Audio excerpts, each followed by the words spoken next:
Hi friends, அனைவருக்கும் வணக்கம். Welcome to வசந்தம் இல்லம். இன்றைக்கி நீங்கள் பார்க்க போகிறது ஒரு விளாக் தாங்க. எங்களுடைய 22வது திருமண நாள் விளாக். அது மட்டும் இல்லாமல் இன்றைக்கி நாங்கள் முக்கியமான ஒரு கோயிலுக்கு போக போகிறோம். அந்த கோயில் எந்த கோயில் நான் சொல்கிறேன். ஃபஸ்ட்டு வீட்டில் பூஜையெல்லாம் முடிச்சிருவோம். எப்போவுமே விசேஷ நாள் இல்லை குழந்தைங்களுக்கு பிறந்த நாளில் கூட இப்படி தான் சிம்பிளாக வீட்டில் பூஜை பண்ணிவிட்டு மாமனார் படம் இருக்குது, ஸோ அங்கே விழுந்து ஆசீர்வாதம் வாங்கிட்டு அப்புறம் அவருடைய காலில் விழுந்து ஆசீர்வாதம் வாங்கிட்டு சிம்பிளாக ஏதாவது ஸ்வீட் செஞ்சு வைப்பேன். இன்றைக்கி குலோப் ஜாமுன் தான் செஞ்சு வச்சேன். ஸோ பூஜையெல்லாம் நல்லபடியாக முடிச்சாச்சு. அவர்கிட்ட ஆசீர்வாதம் வாங்கி ஒரு அமௌண்ட்டு கொடுத்தாரு. அதுவும் வாங்கி வச்சுக்கிட்டு மாமனார் ஃபோட்டோக்கிட்டே விழுந்து வணங்கிட்டு அதுக்கப்புறம் என் பையன் தான் ஃபோட்டோலாம் பிடிச்சான். ஃபோட்டோலாம் வீட்டிலே பிடிச்சிட்டு அதுக்கப்புறம் பக்கத்தில் இருக்க கோயிலுக்கு பிள்ளையார் கோயிலுக்கு மட்டும் தான் எப்பவுமே போகணும் இல்லையா. ஸோ பிள்ளையார் கோயிலுக்கு போனோம். அங்கேயே ஐயர் இருந்தாங்க. நல்லா பூஜை பண்ணி 2 பேருக்கும் பூவெலாம் கொடுத்து மாற்றிக்கெல்லாம் வச்சாங்க. ரொம்ப சந்தோஷமாக இருந்துச்சு. ஸோ கழுத்தில் போட்டதுனால பூவை காருடைய பக்கத்தில் ஓரமாக வச்சாச்சு. ஸோ இப்போ நம்ம போகிற கோவில் அனந்தமங்கலம்ங்க. திண்டிவனத்துலேருந்து 15 கிலோமீட்டர் இங்கே அந்த ஊரில் பார்த்திங்கன்னா அகத்தீஸ்வரர் ஆனந்தவள்ளி தாயார் சன்னதி இருக்குது. உண்மையிலே ரொம்ப அமைதியாக இருக்கும். அந்த கோயிலுக்கு போகணும் பிளான் பண்ணிட்டு இருந்தோம்.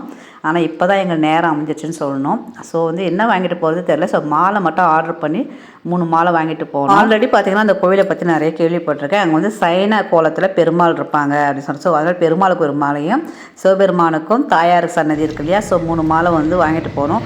அர்ச்சனை பண்ணுறாங்களா என்னன்னு தெரியல. சரி, இருந்தாலும் அங்கே கடை இருந்தால் போய் வாங்கிக்கலாம்னு சொல்லிட்டு தான் கிளம்பணும்.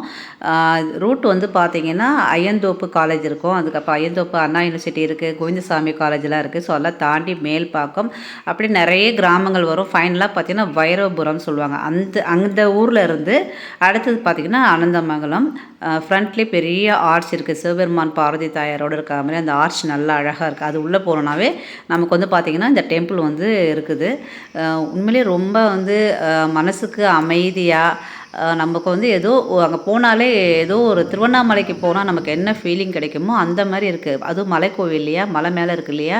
ஸோ வழிநெடுங்களும் பார்த்திங்கன்னா நிறைய டெம்பிளாக இருந்தது வைரபுரத்தில். அப்படியே பார்த்துட்டே போகிறேன். ஹஸ்பண்ட் சொன்னார் அனந்தமங்கலத்துலேயே நிறைய கோவிலாக இருக்கும், இன்வெர்டர் பேட்டரிலாம் மாட்ட நான் போயிருக்கேன் அப்படின்னு சொன்னாங்க. ஸோ அப்படியே பார்த்துக்கிட்டே போனோம். கோவில்கிட்ட வந்தாச்சு. பாருங்கள், என்ட்ரன்ஸில் இப்படி தான் இருக்குது. ஸோ கோயில் உள்ளே போகும்போதே கடலாக இருக்குமா அப்படின்னு நினச்சிட்டு போனோம். ஆனால் பரவாயில்ல. வெத்தலைப்பாக்கு, வாழைப்பழம், தேங்காய் உடைக்கிறது, மாலை, அப்புறம் பார்த்திங்கன்னா நிறைய கடைங்க இருந்துச்சு. நம்ம டீ ஷாப்பு, ஜூஸ் ஷாப்பு எல்லாமே இருந்துச்சு. நாங்கள் ஃபஸ்ட் டைம் இப்போ தான் போகிறோம் இல்லையா. ஸோ இங்கே பார்க்கும்போதே அப்படி ஒரு ரம்மியமாக இருக்குது பாருங்கள் கோவில். நம்ம வீடியோ எடுக்கணும்னு நினச்சாலும் உள்ளே போகணுன்னா அந்த வீடியோ எடுக்கணுன்ற எண்ணமே எனக்கு சுத்தமாக வரவே இல்லை. அது இல்லாமல் உள்ளே அலோடு கிடையாது, கேமராலாம் அலோடு கிடையாது. வெளியே வேணால் நம்ம எடுத்துக்கலாம். உள்ளே மூலஸ்தானம் அலோடு கிடையாது. ஸோ பரவாயில்ல, எண்ணெய்லாம் அங்கேயே விற்கிறாங்க, நெய்லாம். ஸோ நெய் தீபம் வாங்கிக்கிட்டு அதுக்கப்புறம் ஒரு தேங்காய் அர்ச்சனை பண்ணுறதுக்கும் வாங்கிட்டு உள்ளே போகணும். இந்த பக்கமாக தான் உள்ளே போகிறோம். ஸோ உள்ளே போகும்போதே பார்த்திங்கன்னா ஃபஸ்ட்டு எடுத்தோடனே மாட்டு தொழுவம், அதாவது கோமாதா தொழுவம் இருக்குது. கிருஷ்ணர் மாடு பக்கத்தில் நிற்கிற மாதிரி ஒரு அழகான சிலை, ரொம்ப அழகாக இருந்துச்சு. நான் கொஞ்சம் நேரம் இங்கேயே நின்று வீடியோ எடுத்துகிட்டு பார்த்துட்டு இருந்தேன். பாருங்கள் எவ்வளோ கண்ணுக்குட்டி மாடெல்லாம் இருக்குது. அப்புறம் நெக்ஸ்ட்டு இங்கே சிவபெருமான் இருக்கார். ஸோ அங்கே விளக்கேற்றி வணங்கிட்டு தான் நம்ம அதுக்கப்புறம் கோயில் உள்ள மூலஸ்தானத்து உள்ளே போகணும். ஸோ கொஞ்ச நேரம் அப்படியே என்னோடய ஹஸ்பண்ட் விளக்கெலாம் வாங்கிட்டு வர வரைக்கும் நின்றுட்டு இருந்தேன். பாருங்கள் கண்ணன் எவ்வளோ அழகாக இருக்கார். பின்னாடி மாடு இருக்குது. இவ்வளோ நாள் இந்த கோயிலை நம்ம எப்படி மிஸ் பண்ணோம் அப்படின்னு நினச்சிட்டு இருந்தேன். இது பார்த்திங்கன்னா புதுப்பிச்சிருக்காங்க. 2022 திரும்பவும் பார்த்திங்கன்னா கும்பாபிஷேகம் பண்ணியிருக்காங்க. ஸோ விளக்கு அவர் ஏற்றுனார். ஏன்னா காற்று சரியான காற்று. அவங்களே கற்பூரம் வச்சு ஏற்றுங்கன்னு கொடுக்குறாங்க. ஸோ 3 விளக்கு கொடுக்குறாங்க. அவங்களே 3 விளக்கு கற்பூரம் வச்சு அவர் ஃபஸ்ட்டு ஏற்றிட்டு நானும் அப்படியே ஒரு விளக்கு ஏற்றிட்டு சிவபெருமானை நல்லா பிரார்த்தனை பண்ணிக்கிட்டோம். இதுக்கப்புறம் நமக்கு ஃபோன் அலோடு இல்லை. வேணால் அந்த ஸ்டெப்பில் ஏறும்போது ஒன்றும் எடுக்கலாம். அந்த ஸ்டெப்பெல்லாம் ஏறும்போது அந்த ஓம் நமக் சிவாய நாங்கள் ஃபுல்லாக எழுதியிருக்காங்க. ரொம்ப அழகாக இருந்துச்சு.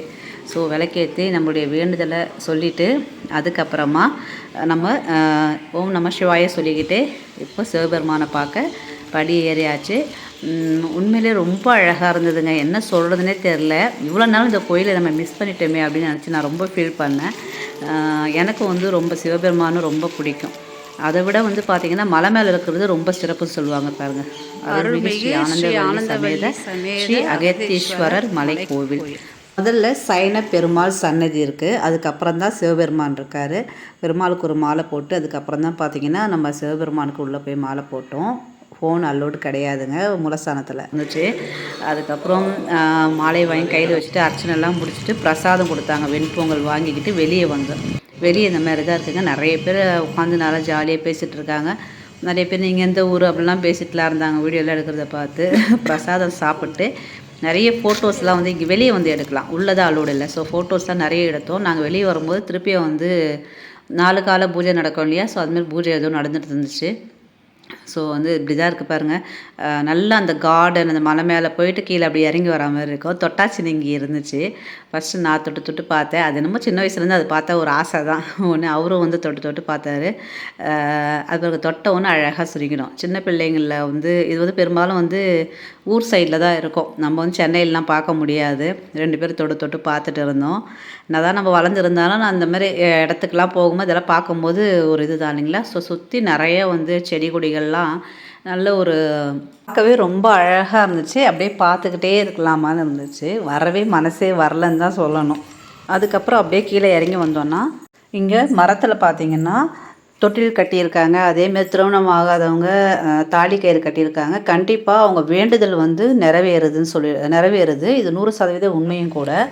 அப்புறம் அதுக்கப்புறம் அங்கேருந்து நம்ம வந்தோன்னா பார்த்திங்கன்னா நந்தீஸ்வரர் சிவபெருமான் தாயாரோட ரொம்ப அழகாக பாருங்கள், ரம்மியமாக அப்படியே பார்த்துட்டே நின்றுட்டே இருக்கலாமான் இருக்குது. அந்த அளவுக்கு ஒரு அற்புதமாக சிலை வந்து வச்சுருக்காங்க வெளியே. உண்மையிலே ரொம்ப அழகாக இருந்துச்சுங்க. சொல்ல வார்த்தையே இல்லைன்னு சொல்லணும். இவ்வளோ நாள் இந்த கோயில் எப்படி நான் மிஸ் பண்ணேன்றது தெரியல. ஸோ வந்து பார்த்திங்கன்னா கிட்ட போய் பூஜைலாம் பண்ணிவிட்டு கொண்டாந்து நின்றுட்டு நல்லா பிரார்த்தனை பண்ணிக்கிட்டு வந்தோம். அங்கே இருக்கிறவங்களே சொல்கிறாங்க, கடைலாம் வச்சுருக்காங்க இல்லையா, அதாவது நம்ம நினச்சாதான் அங்கே போக முடியாது, அவர் நினச்சாதான் நம்ம வந்து வணங்க முடியும்னு. அதுவும் வந்து எங்கள் திருமண நாளில் நாங்கள் போய் அங்கே தரிசனம் பண்ணது ரொம்ப சந்தோஷம். அது இல்லாமல் ஐயர் நிறைய விஷயங்கள் எனக்கு சொன்னார். நான் இன்னொரு பதிவில் சொல்கிறேன். நிறைய விஷயம் சொன்னார், இதெல்லாம் பண்ணுங்க, இப்படிலாம் செய்யுங்கன்னு. அது இல்லாமல் அந்த பௌர்ணமி யாகம் நடத்தின மாலை கிட்டத்தட்ட 1,00,000 பேர்கிட்ட வந்திருந்தாங்க. ஆனால் யாருக்கும் அந்த மாலை போல் உங்களுக்கு நான் வந்து கொடுக்குறேன்னு சொல்லிட்டு கழுத்தில் போட்டாங்க. 2 பேருக்கு சேர்ந்த மாதிரி ரொம்ப சந்தோஷமாக இருந்துச்சு. இதெல்லாம் வந்து கடவுளோட பிளெஸ்ஸிங் தான் இல்லைங்களா. ஸோ வந்து அதுக்கப்புறம் நம்ம கோயம்புத்தூரில் ஈஷா யோகாவில் இருக்கும் பார்த்திங்கன்னா, அதேமாதிரி சிவபெருமான் இங்கே இருக்கார். இன்னும் நைட்டில் வந்தால் ரொம்ப அழகாக இருக்கும், லைட்டெல்லாம் போட்டு அப்படின்னு சொல்லி சொன்னாங்க. நான் வந்து மார்னிங்கில் தான் போனேன். ஸோ வந்து அங்கேயும் வயது மேலே ரொம்ப கிட்ட போகாத அளவுக்கு க்ளோஸ் பண்ணி வச்சுருக்காங்க. ஸோ வந்து லாங்கில் நின்னே பார்த்து அங்கேயும் நிறைய ஃபோட்டோஸ் எடுத்துகிட்டு நம்ம ஒரு 5 நிமிஷம் உட்காந்து தியானமும் பண்ணலாம். ஸோ வந்து நாங்கள் மனசார தியானமும் பண்ணிவிட்டு அங்கேருந்து அப்படியே வந்துட்டோம். நிறைய ஃபோட்டோஸ் எடுத்தோம். வரவங்க எல்லாருமே ஃபோட்டோஸ் எடுக்கிறாங்க. இதை விட முக்கியமாக வந்து பார்த்திங்கன்னா நேற்றோடு வந்து பார்த்திங்கன்னா 48 நாள் மருவத்தூர் மாலை போட்டாங்க இல்லையா. ஸோ நிறைய பேர் கூட்டம் இருந்துச்சு. இப்போ தான் கூட்டம் இல்லை, கடைலாம் நிறைய வச்சுருந்தாங்க. பௌர்ணமியோடு முடிஞ்சிருச்சு இல்லையா மருவத்தூர் மாலை. ஸோ அதுக்கப்புறம் தான் இப்போ தான் ஓரளவுக்கு வந்து ஷாப்லாம் இல்லை, கூட்டமும் கொஞ்சம் இதுவாக இருக்குன்னாங்க. ஒரு நாளைக்கு குறைஞ்சது 1000 பேராவது வராமல் இருக்க மாட்டாங்க அப்படி சொன்னாங்க. அதுக்கப்புறம் ஃபோட்டோஸ்லாம் எடுத்து வீடியோலாம் எடுத்துகிட்டு வெளியே வந்தால் கோயில் உள்ளே கடை இருக்குது, ஸ்நாக்ஸ் கடையெல்லாம் இருக்குது. ஸோ வந்து ஸ்நாக்ஸ் ஐட்டம்லாம் பசங்களுக்கு கொஞ்சம் வாங்கிட்டு சக்கரை மிட்டாய் அப்புறம் அங்கேருந்து நாங்கள் கிளம்பி வந்துட்டோம். உள்ளே பார்த்திங்கன்னா நிறைய ஷாப்பெல்லாம் இருக்குது. அந்த பசங்களுக்கு ஏதாவது பேங்கிள்ஸ் வாங்கணும், விளையாட்டு பொருள் வாங்கணும், எல்லாமே இருக்குது. ஸோ வந்து நாங்கள் வரும்போது கடைலாம் இருக்குமா, கோயில் எப்படி இருக்கும், ஜிலோன் இருக்குமா அப்படிலாம் யோசிச்சு வந்தேன். நான் யூடியூப்பில் கூட போய் சர்ச் பண்ணி பார்க்கல. அதுக்கப்புறம் தான் வந்ததுக்கப்புறம் இப்போ நான் பார்த்தேன். ஓஹோ, நம்மளுக்கு தான் தெரியல பிறகு. ஆனால் உள்ளே போனால் எல்லா கடையுமே இருக்குது, கடையெல்லாம் இருக்குது. ஸோ டீ ஷாப் இருக்குது, கூல்ட்ரிங்க்ஸ் கடை இருக்குது, எல்லாமே இருக்குது. டைமிங் வந்து பார்த்திங்கன்னா காலையில் 9 to 12 மணியோட க்ளோஸாக. அதுக்கப்புறம் பார்த்திங்கன்னா ஈவினிங் அதே மாதிரி குறிப்பிட்ட டைம் சொல்கிறாங்க. வெளியே நான் அந்த போர்டும் வீடியோ எடுத்திருக்கேன், அதுவும் உங்களுக்கு காட்டுறேன். அப்புறம் திங்ஸ் எல்லாம் வாங்கிட்டு ஒரு டீயும் அங்கேயே வாங்கி சாப்பிட்டு கிளம்பியாச்சு. இது போட்டிருக்காங்க பாருங்கள், மாலை 4 to 8 மணி வரை போட்டிருக்காங்க. ஸோ இந்த டைம் போனால் நம்ம கண்டிப்பாக வந்து சிவபெருமானை நல்லா தரிசனம் பண்ணிவிட்டு வரலாம். கோயம்புத்தூர் ஈஷா யோகாவில் இருக்க சிவபெருமான் அப்படியே இங்கே இருக்கார். ஸோ நம்ம இங்கே வணங்கினாலே போதும். இல்லை நம்ம திண்டிவனத்துலேயே இருக்குங்க. சென்னையில் இருந்தும் சரி, நீங்கள் எந்த ஊரில் இருந்தும் சரி, பக்கத்தில் வந்து அழகாக பார்க்கலாம். உண்மையிலே இந்த கோயிலுக்கு போயிட்டு வந்ததுக்கப்புறம் ஒரு நல்ல ரிலாக்ஸேஷன் நமக்கு கிடைக்குது. ஒரு 5 நிமிஷம் அங்கே உட்காந்து நம்ம வேணுனாலே அப்படி ஒரு இதுவாக இருக்குது. நெக்ஸ்ட் டைம் கண்டிப்பாக பசங்களை கூப்பிட்டு போகணும். ஏன்னா நாங்களே இப்போ தான் ஃபஸ்ட் டைம் கூப்பிட்டு போகணும் பிளான் பண்ணியிருக்கோம். கண்டிப்பாக ஒவ்வொருத்தருமே இந்த கோவிலுக்கு வந்து பாருங்கள், உண்மையிலே ரொம்ப அழகாக இருக்குது. அனந்த மங்கலம் அப்படின்ற பேருக்கு ஏற்ற மாதிரியே ரொம்ப அங்கே போயிட்டு வந்தால் மனசுக்கு ரொம்ப ஆனந்தமாகவும் இருக்குது. ரொம்ப சந்தோஷமாகவும் இருந்தது. ஓகே ஃப்ரெண்ட்ஸ், இவ்வளோ நேரம் இந்த பதிவை பார்த்ததுக்கு மிக்க நன்றி. இந்த பதிவு பிடிச்சிருந்தா கண்டிப்பாக உங்கள் ஃப்ரெண்ட்ஸ் சர்க்கிளுக்கு ஷேர் பண்ணுங்கள். நம்ம சேனலை ஃபஸ்ட் டைம் பார்க்குறீங்கன்னா சப்ஸ்கிரைப் பண்ணிக்கோங்க. ஒவ்வொருத்தருமே நம்ம வாழ்க்கையில் கண்டிப்பாக ஒரு தடவையாவது இந்த கோயிலுக்கு போகணுங்க. அது மட்டும் இல்லாமல் ஐயர் இன்னொரு விஷயமா சொன்னார், நீங்கள் ஏதாவது ஒரு வேண்டுதல் வச்சுட்டு போங்க, அடுத்த வருஷம் கல்யாண நாளுக்கு வந்து பாருங்கள், அந்த வேண்டுதல் கண்டிப்பாக நிறைவேறும் சொன்னார். ரொம்ப சந்தோஷமாக இருந்துச்சு. எப்பேற்பட்ட கஷ்டமாக இருந்தாலும் எப்பேற்பட்ட பிரச்சனையாக இருந்தாலும் இந்த கோயிலுக்கு வந்தால் கண்டிப்பாக அது வந்து 100% கரைஞ்சு போகும் அப்படின்னு சொல்கிறாங்க. ஓகே ஃப்ரெண்ட்ஸ், இவ்வளோ நேரம் இந்த பதிவு பார்த்ததுக்கு மிக்க நன்றி. இந்த பதிவு உங்களுக்கு பிடிச்சிருந்தா கண்டிப்பாக உங்கள் ஃப்ரெண்ட்ஸ் சர்க்கிளுக்கு ஷேர் பண்ணுங்கள். ஏன்னா அவங்களுக்கும் இது பண்ணுறதா இருக்கும். குழந்தைங்க கூட கூப்பிட்டு போகலாங்க, ரொம்ப என்ஜாய் பண்ணுவாங்க குழந்தைங்கள்லாம். அது மட்டும் இல்லாமல் உள்ள பாதாள விநாயகர் இருக்கார்.